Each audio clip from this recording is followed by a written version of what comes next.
He stared at the email like it had to be a mistake, not because he didn't understand what it said, because he understood it too well. Just a week ago, he was measuring the living room in his head, thinking about where the couch would go, which corner would get the best morning light, the kind of small, ordinary dreaming that feels almost sacred when you've worked hard for it. Then he opened the message, and one sentence changed everything. We are unable to approve this mortgage due to collateral and neighborhood risk factors. Neighborhood risk factors. It sounded professional, neutral, almost harmless, but it didn't feel harmless. It felt final. Because his credit was solid, his income was steady, his down payment was real money he'd saved month after month, turning maybe someday into I'm ready. So why did the deal die with one vague line about the neighborhood? This episode is a dramatized composite story inspired by documented patterns in U.S. housing and lending. No real person is being identified here, and this is general education, not legal or financial advice. But the steps, the process, the language, that part is painfully real. His name is Marcus in this story. Marcus did everything people tell you to do if you want to buy a home in the United States. He kept his job, he built his credit, he paid down debt, he didn't make big purchases, he didn't mess around with sketchy shortcuts. He even got a pre-approval before he let himself get attached to any house. And when that pre-approval came through, it felt like a green light. Not a guarantee, but a signal that he wasn't wasting his time. Then he found the house. 2 bedrooms, a small backyard, a street with big trees and older porches. Not flashy, not Instagram perfect, but the kind of place you build a life in. The kind of place where you can exhale. He toured it on Saturday, put in an offer Sunday, the seller accepted Monday, and that's when the real process began. Inspection, appraisal, underwriting. He uploaded pay stubs, bank statements, tax returns, letters explaining deposits, the explanation for the explanation. More forms, more signatures. It was annoying, but it was normal. He told himself, this is what grown-up progress looks like. Paperwork now, peace later. Then came the call. The kind of call where the person on the other end speaks slowly, carefully, like they're trying to be kind without taking responsibility. We are unable to finalize your loan. Marcus didn't yell, he didn't panic. He did what responsible buyers do. He asked, okay, why? The answer came wrapped in fog. Collateral concerns, marketability, risk model, neighborhood factors. Marcus tried again. So what do I fix? And the answer was basically, you can't. Because the problem wasn't his paycheck, it wasn't his credit score, it wasn't his down payment. The problem, at least according to the paperwork, was where the house was. Now, when most people hear housing discrimination, they picture something loud and obvious, someone saying the quiet part out loud. But modern inequality often doesn't look like that. It looks like systems, like patterns, as decisions explained with language that sounds technical enough to avoid questions. This is where a term comes in that you may have heard, redlining. Historically, redlining refers to the practice of labeling certain neighborhoods as risky for lending and investment, very often neighborhoods with black residents, and then denying mortgages there or offering worse terms. In the 20th century, government and industry practices included neighborhood grading maps and underwriting guidance that treated racial integration as increased risk.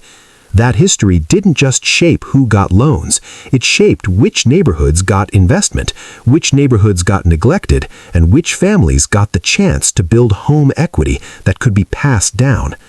Today, the blunt, old-school version of redlining is illegal. The Fair Housing Act prohibits housing discrimination based on race and other protected characteristics. The Equal Credit Opportunity Act prohibits credit discrimination and requires lenders to give reasons when they take adverse action, like denying a mortgage. But here's the catch. A lot of modern inequality doesn't look like a smoking gun. It looks like a spreadsheet, a model, a policy. And if you're Marcus, you don't see the model. You only see one sentence. Neighborhood risk factors. So let's talk about how bias can show up in home buying without anyone ever using openly discriminatory language. First, lender footprints and risk rules. Some lenders have internal rules about where they lend, what property types they prefer, and what their model flags as higher risk. Sometimes those rules are legitimate business constraints, but sometimes the outcomes can mirror older redlining patterns, especially when risk is defined using variables that track historic segregation and disinvestment. Second, the appraisal step. An appraisal isn't just a formality. If a home appraises low, the buyer may have to cover the gap, renegotiate, or walk away. And appraisal bias has been a major concern in the U.S., with federal agencies and industry groups acknowledging the issue and working on reforms.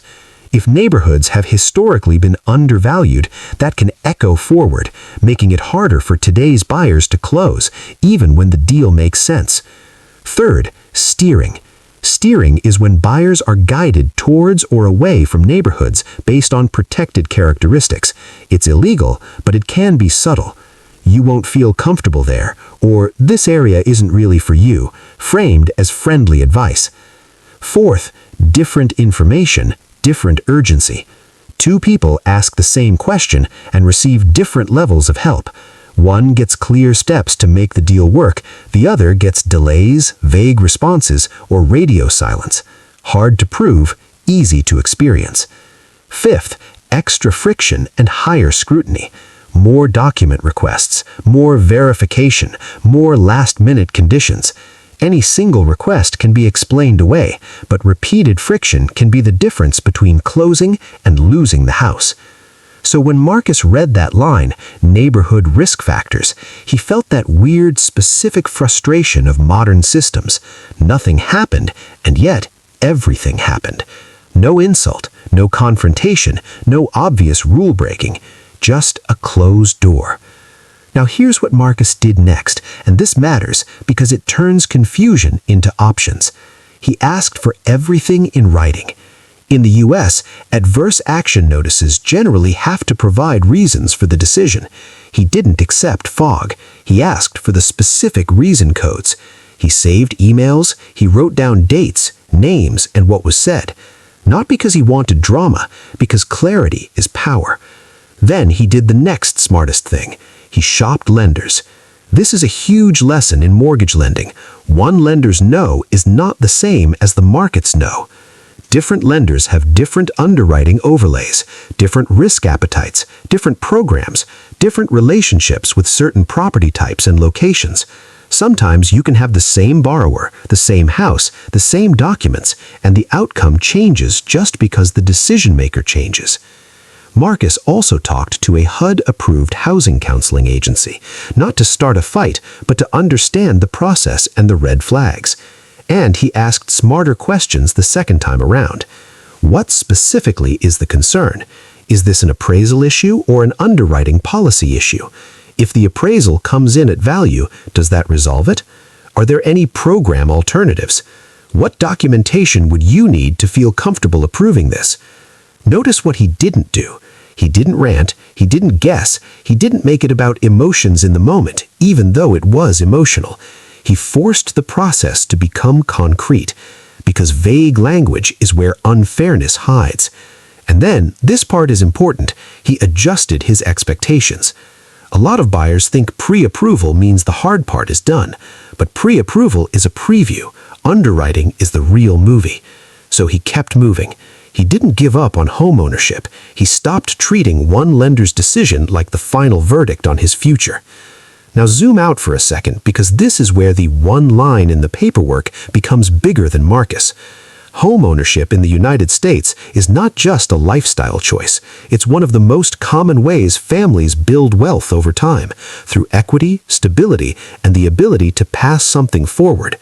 So when access to fair lending is unequal, even quietly unequal, it shapes who gets that compounding advantage and who gets stuck renting longer, paying more, or losing opportunities when deals fall apart.